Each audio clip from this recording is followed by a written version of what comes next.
The Galactic Federation's assessment chamber sparkled like a disco ball having an existential crisis. This was largely due to Chief Examiner Zixanax, whose crystalline body kept refracting light in ways that made several photosensitive species deeply uncomfortable. The massive amphitheater housed representatives from over 300 civilizations, each more bizarre than the last, creating what looked like a rejected concept art pile for a sci-fi movie. Dr. Sarah Chen sat in the designated potentially dangerous species section, idly swiping at her phone screen. A particularly satisfying cascade of candies brought a small smile to her face as Zixanax's voice reverberated through the chamber. Representatives of the Galactic Federation, we gather today for the final assessment of species 7249b, designation humans. Sarah didn't look up from her phone. Level 2459 was being particularly stubborn. A tentacled being 3 rows behind her whispered to its neighbor, "Did you know they evolved on a Class 12 death world? They drink liquid oxidizer for pleasure." "I heard they exposed themselves to radiation for cosmetic purposes," the neighbor, a floating gas cloud, replied with a shudder that sent ripples through its nebulous form. "Fascinating creatures," a third voice chimed in. "They deliberately ingest neurotoxins that temporarily impair their cognitive functions. For fun," Sarah snorted, finally looking up from her phone. "That's called Friday night, and it's a time-honored tradition," she called over her shoulder, causing several nearby aliens to recoil in alarm.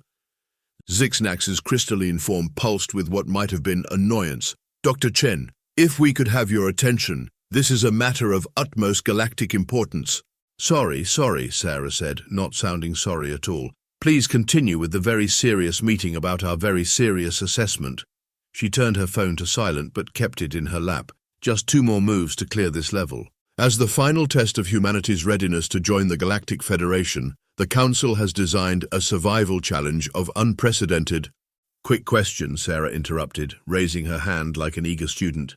"Does this have anything to do with that pamphlet titled, 'So You Think You're Ready for Interstellar Society,' that was written in Comic Sans?" An uncomfortable murmur rippled through the chamber. Zixanax's crystal structure briefly flickered to a shade of mauve that suggested embarrassment. "The formatting of our official documents is not the subject of today's, because I have to say," Sarah continued, finally pocketing her phone, "anyone who uses Comic Sans in official documentation is really in no position to judge another species' readiness for anything." "The humans will cease their attempts at humor," Zixanax boomed, several facets now glowing a distinct red. "This is a solemn occasion?" "Oh, absolutely," Sarah agreed, fighting to keep a straight face. "Super solemn, the solemnist. Please tell us about this unprecedented survival challenge that's definitely not going to backfire in some hilarious way." From the upper tiers of the chamber, a being that appeared to be made entirely of mathematically perfect spheres spoke up. "The Death Worlder is attempting to manipulate the proceedings with sarcasm.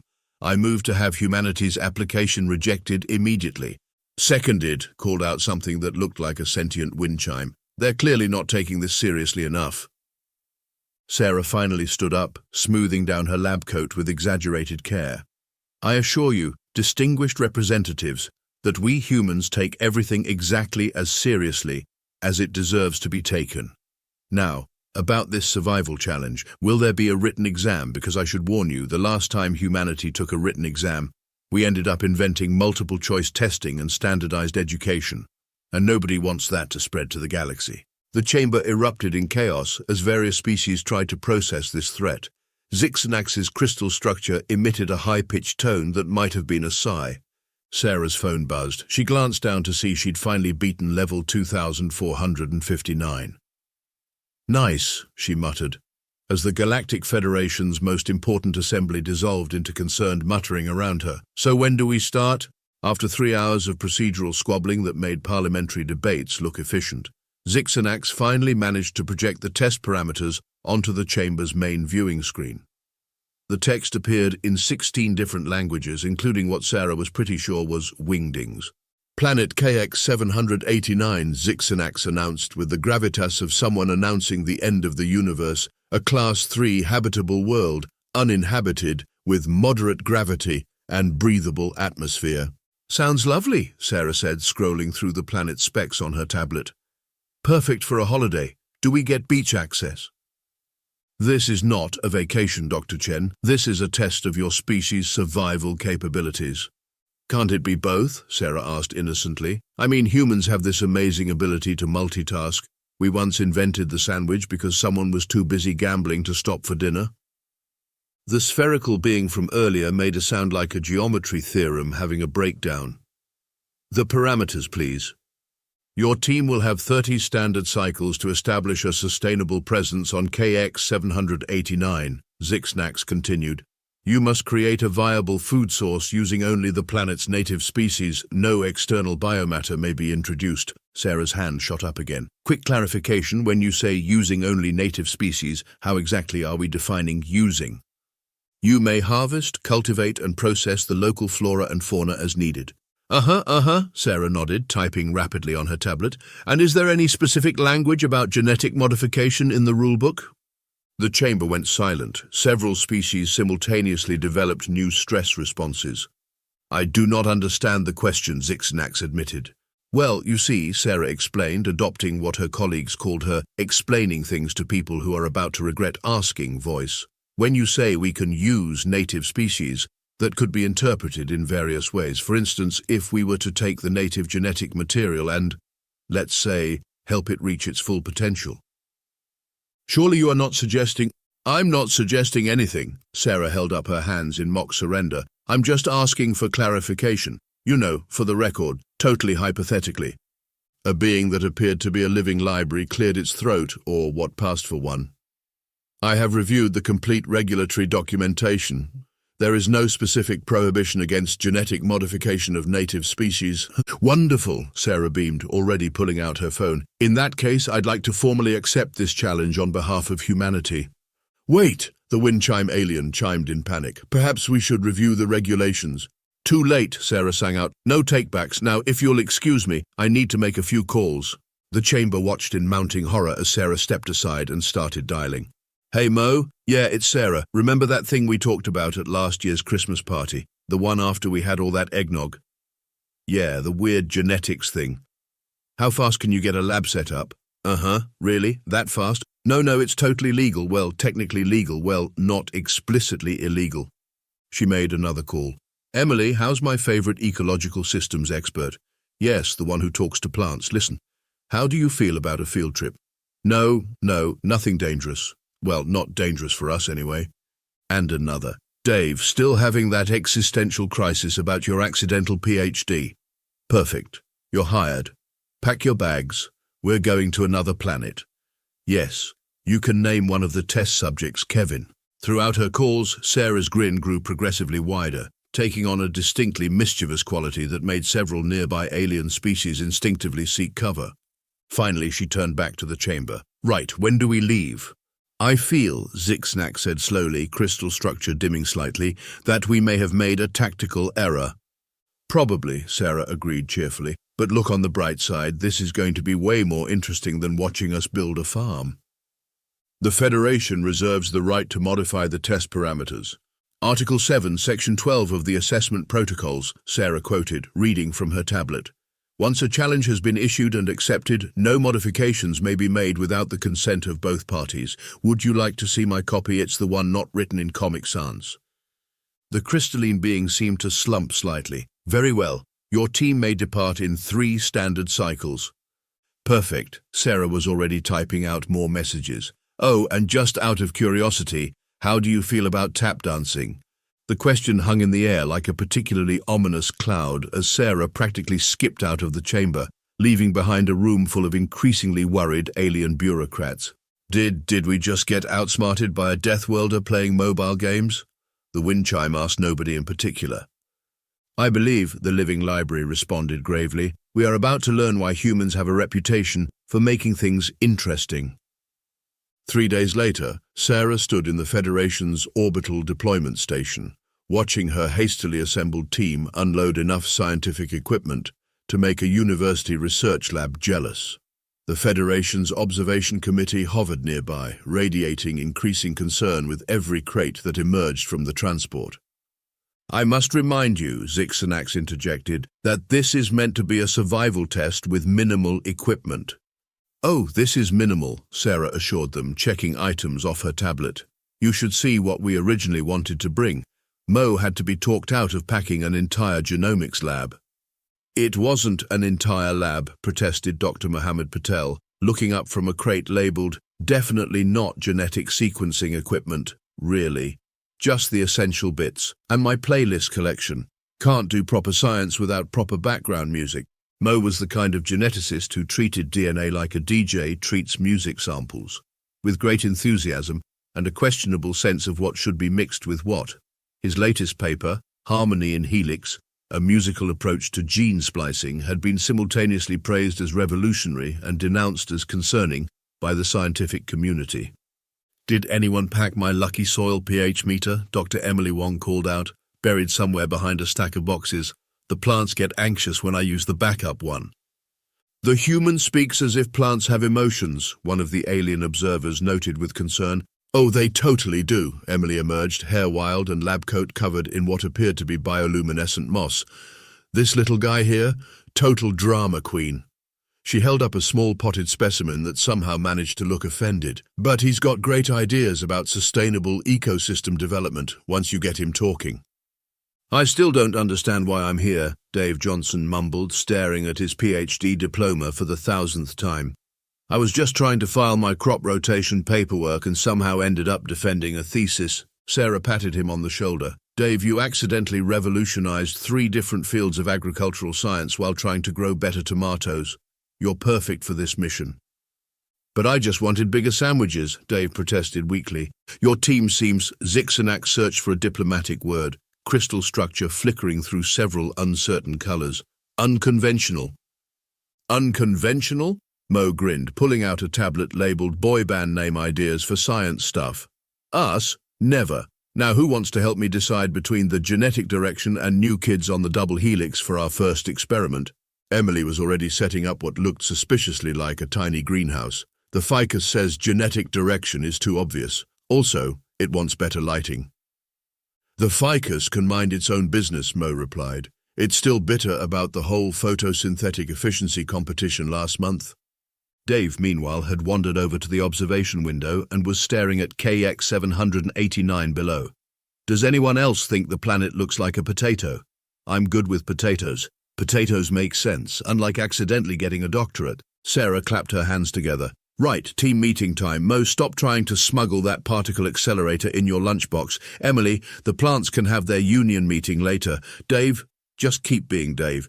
The team huddled together as Sarah pulled out a holoscreen showing the planet's native species data. "So, our target organisms are these little guys."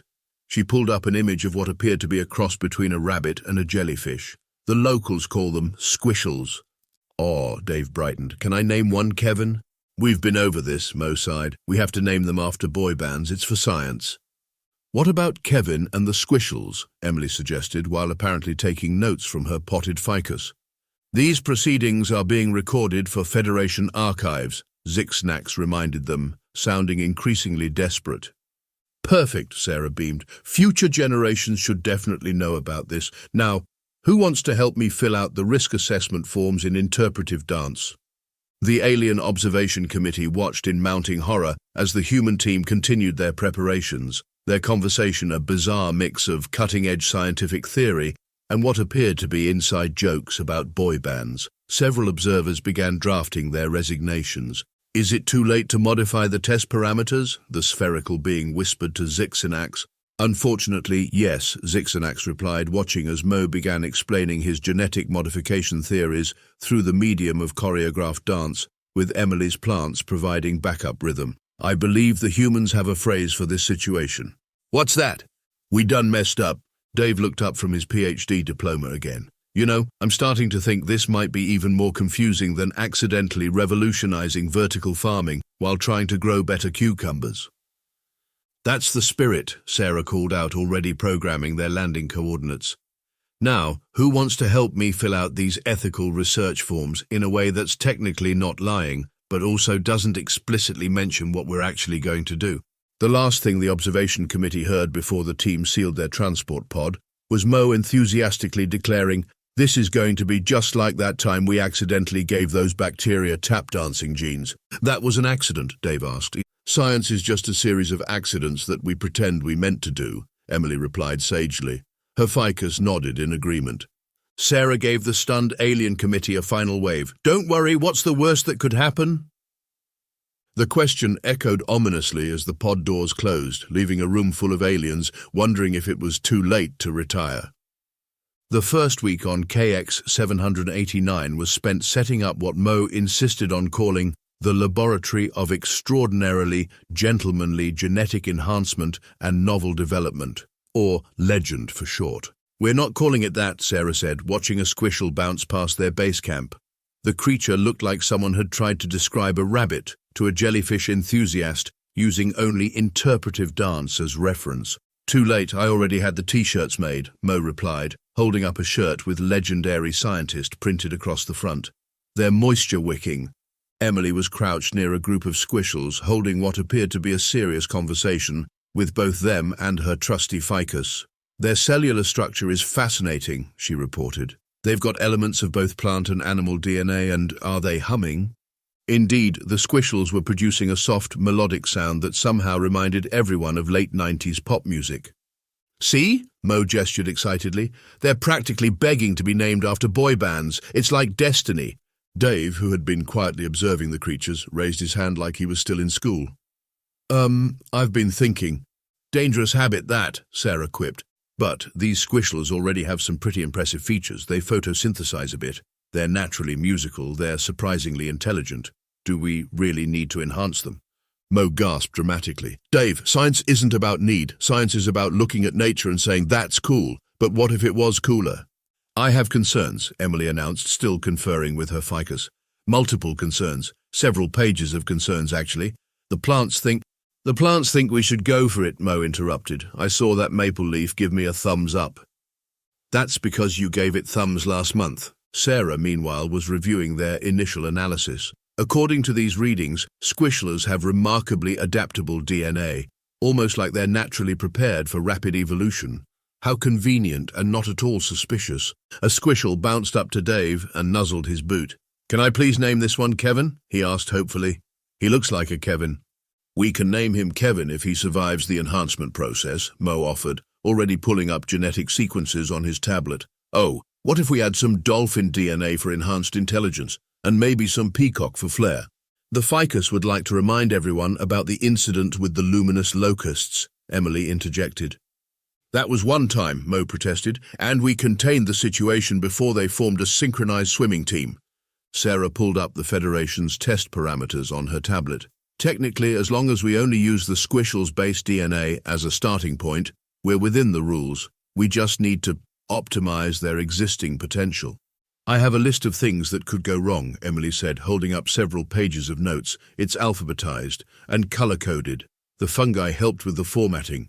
But think of the possibilities. Mo was practically bouncing. We could create a species that's self-sustaining, intelligent, and musically gifted. It's the perfect combination of survival capabilities and entertainment value. Kevin the squishel had started harmonizing with its fellows, producing what sounded suspiciously like a Backstreet Boys melody.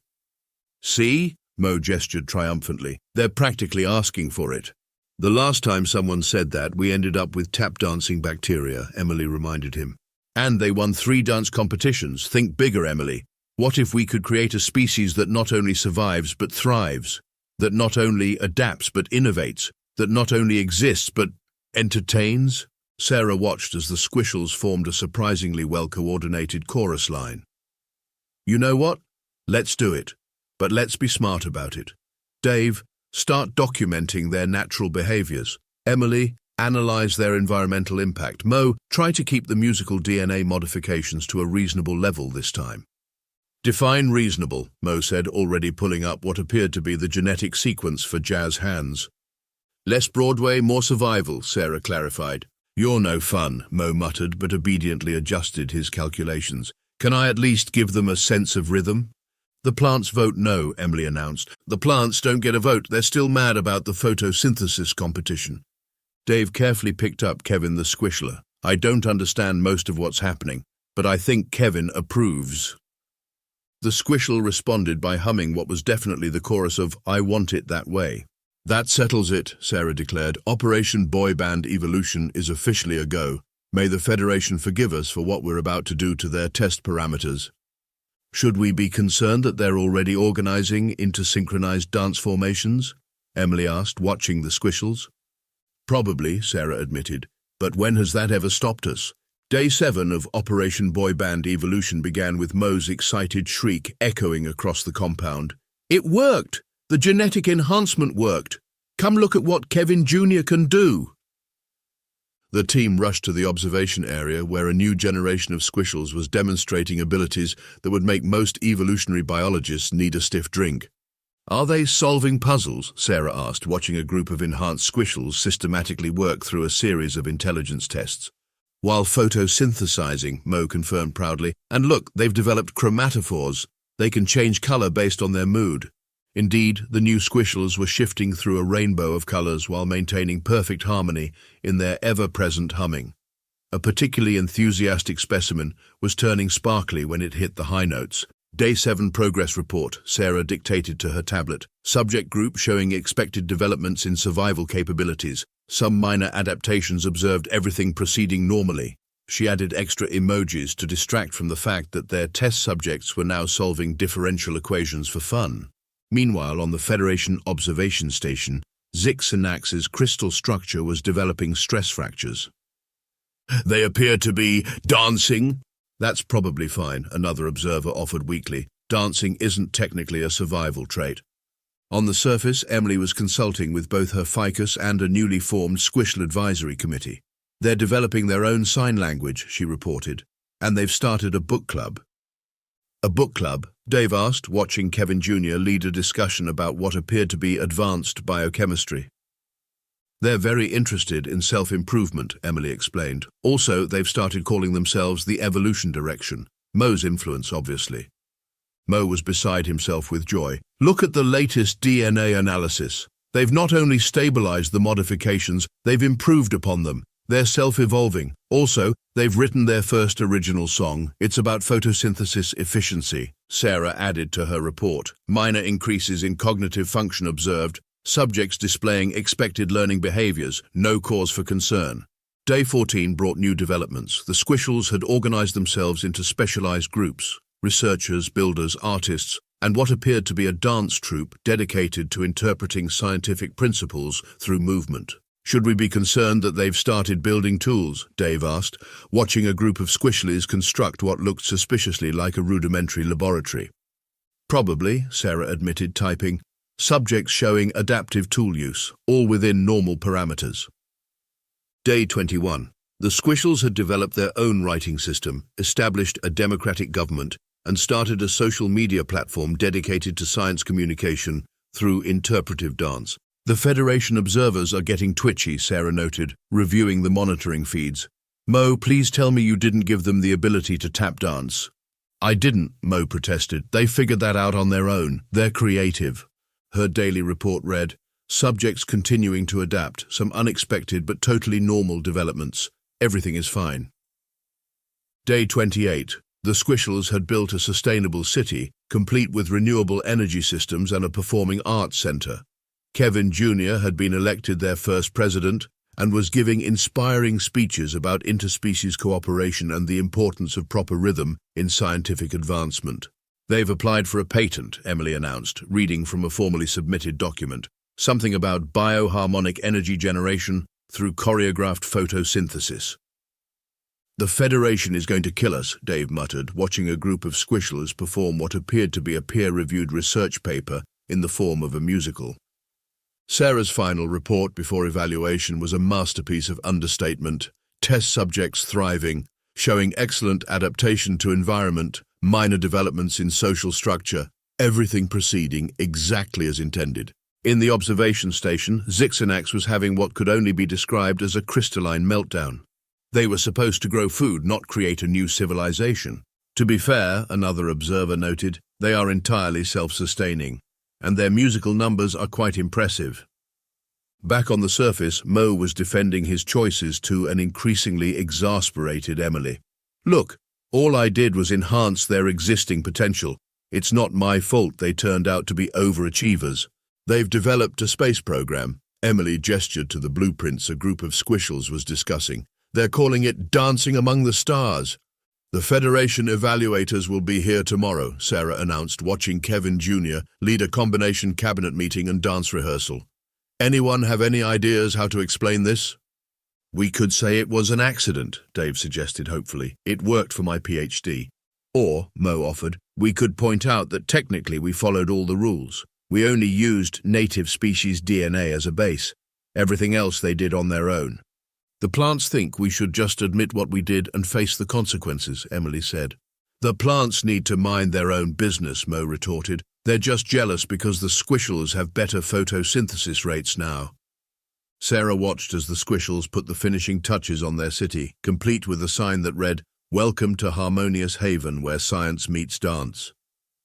Well, she said finally, at least they're environmentally conscious, and their choreography is excellent. Her final unofficial note read, "Next time someone asks humans to take a survival test, maybe check if they've recently revolutionized genetic engineering through interpretive dance first."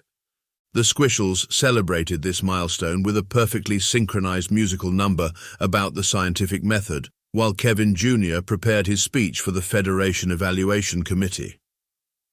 In orbit, Zixanax made a mental note, never let humans take tests unsupervised again. Also, maybe learn to tap dance, just in case. Day 29 and the Federation's emergency assessment team arrived in what could only be described as a controlled panic. They found the human research team having brunch with the Squishel Cultural Exchange Committee. "What have you done?" Zixanax's crystal structure was vibrating at a frequency that made several nearby windows nervous. "Would you like some locally grown tea?" Sarah offered. "The Squishels developed it. It's quite good, and they've already published 3 peer-reviewed papers on its cultivation methods." "This is not a valid test result." The spherical being was practically bouncing with distress. "You were meant to demonstrate survival skills, not create a new civilization." "Oh, but we did demonstrate survival skills," Sarah smiled, pulling up their project documentation. "In fact, we've created the ultimate survival success story. May I direct your attention to Section 4, Paragraph 7 of the test parameters?" A Squishel wearing what appeared to be a lab coat and tiny glasses helpfully projected the relevant text onto a nearby wall while performing an interpretive dance about legal documentation. Success criteria: establishment of sustainable food source using only native species, Zixanax read aloud. "Exactly," Mo chimed in, "and if you'll notice, we didn't introduce any non-native DNA, we simply optimized what was already there." But, the wind chime alien was chiming in distress. "They've developed cultural expressions. They're posting dance tutorials online." "Their TikTok account has gone viral," Dave added proudly. Kevin Jr. 2's Dance Your Way Through Quantum Physics series has millions of followers. Emily consulted her notes. "According to the test parameters, there were no restrictions on how we could utilize native species. The Squishel's remarkable adaptability was an inherent trait. We just gave it a little nudge." "A little nudge?" The spherical being gestured frantically at a group of Squishles who were currently performing a ballet about sustainable energy. "They've filed patents. They're writing symphonies. One of them is working on a unified field theory." "Yes, and they're doing it all while maintaining perfect carbon neutrality," Sarah pointed out. "I'd call that a rather impressive survival strategy." Zixanax's crystal structure was cycling through colors so rapidly it looked like a disco ball having an existential crisis. "But the intelligence, the culture, the choreography, all emergent properties of their enhanced but completely native genetic structure," Mo explained. "We didn't add anything that wasn't potentially there to begin with. They just evolved very enthusiastically." "Very, very enthusiastically," Dave muttered, watching a Squishel street performance about the importance of proper scientific methodology. Sarah pulled up their final report, complete with supporting documentation, genetic analyses, and what appeared to be a musical number about regulatory compliance. "As you can see, we've not only created a sustainable food source but also ensured its long-term viability through enhanced intelligence and social cooperation. The fact that they can tap dance is simply a happy accident." "Like my PhD," Dave added helpfully. "The Federation cannot accept this," Zixanax declared. "It goes against the spirit of the test." Does it, though? Sarah asked innocently. The spirit of the test was to demonstrate humanity's ability to survive and thrive on an alien world. I'd say we've more than proved that. We've created something that will not only survive but actively contribute to galactic society. Did you know they're already working on improvements to Federation's standardized testing methods? They want to add a dance component, Mo explained, and honestly, their arguments are pretty compelling. Kevin Jr., now sporting a tiny presidential sash, approached the Federation representatives with a formal proposal for diplomatic relations. It was written in perfect galactic standard, accompanied by an interpretive dance explaining the finer points of interspecies cooperation. Zixanax's crystal structure seemed to slump. This is not what we expected. No one ever expects the humans, Sarah agreed cheerfully, especially when we're trying to be helpful. Now, would you like to see the Squishles presentation on improving Federation bureaucratic efficiency through synchronized movement? I believe, the Living Library observer noted with what might have been amusement, we have been, as the humans say, played. Like a fiddle, Sarah confirmed, though the Squishles prefer synthesizers. They're working on a new genre they call quantum pop. As if on cue, the entire Squishle population burst into a perfectly choreographed performance that somehow managed to explain both their society's constitutional framework and their advances in fusion power technology, all while maintaining impeccable harmony. So, Sarah said brightly to the stunned Federation representatives about that membership application. Zixanax made a sound like a crystal going through all 5 stages of grief at once. Humans will be the death of bureaucracy as we know it. Oh, absolutely, Sarah agreed, but we'll make it look fabulous. Hit it, Kevin Jr. The Squishles launched into their grand finale, a musical spectacular about the power of scientific innovation and the importance of adding jazz hands to official procedures. The Federation would never be the same, but at least it would have better choreography. 6 months later, Sarah stood before the Federation Council, giving what would become her most infamous presentation. Task failed successfully, a case study in creative compliance and choreographed evolution. In conclusion, she said, gesturing to a hologram showing the thriving Squishel civilization, not only did we create a sustainable food source, but we also accidentally spawned the galaxy's first social media influencer species. I'd call that exceeding expectations. The Squishels, now official Federation members, had their own seats in the council chamber. Kevin Jr., wearing both his presidential sash and what appeared to be a perfectly tailored diplomatic robe, was leading his cabinet in a synchronized dance routine about interstellar trade agreements.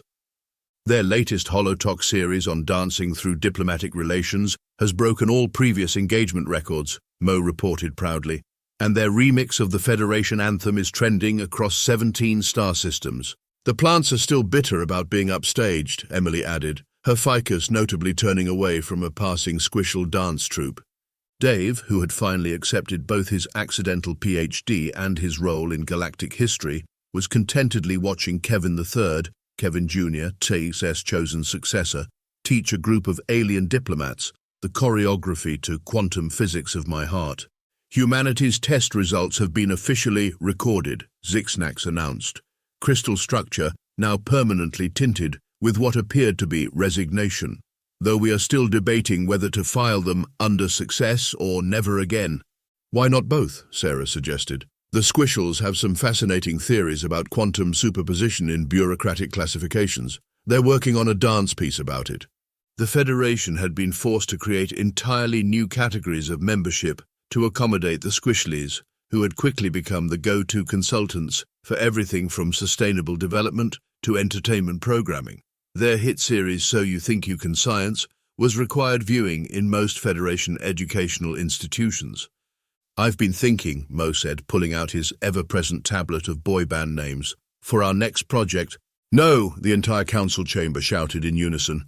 I was just going to suggest a small enhancement to the Federation's filing system, Mo pouted. Nothing major, just a little musical component. The Federation has instituted what they're calling the Mo Protocol, Sarah explained. All genetic research proposals now require 17 levels of review and at least one interpretive dance explaining the potential consequences. Meanwhile, the Squishles had revolutionized galactic social media with their unique blend of scientific discourse and synchronized performance art.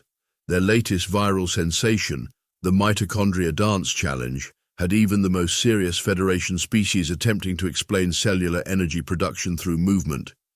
You know, Dave mused, watching Kevin III lead a workshop on expressing quantum entanglement through interpretive dance. Sometimes I think we might have gone a bit too far. At that moment, the entire Squishel delegation broke into a spontaneous musical number about the importance of creative problem-solving in interstellar relations. Nah, Sarah grinned, already drafting her next presentation. Why think outside the box when you can dance around it? A human approach to galactic challenges. The Federation had learned several valuable lessons. Never underestimate humans, always read the fine print, and perhaps most importantly, make sure your test parameters explicitly forbid the creation of tap-dancing civilizations. As for humanity's reputation in the galaxy, well, as the Squishles' latest hit single put it, we're just getting started, a genetic groove. Mo was already taking notes for their next assignment. The Federation's observers were already drafting their resignations, and somewhere in the vast expanse of space, Kevin, the original Squishles' descendants, were teaching the universe that sometimes the best solution to a problem is to dance around it, literally.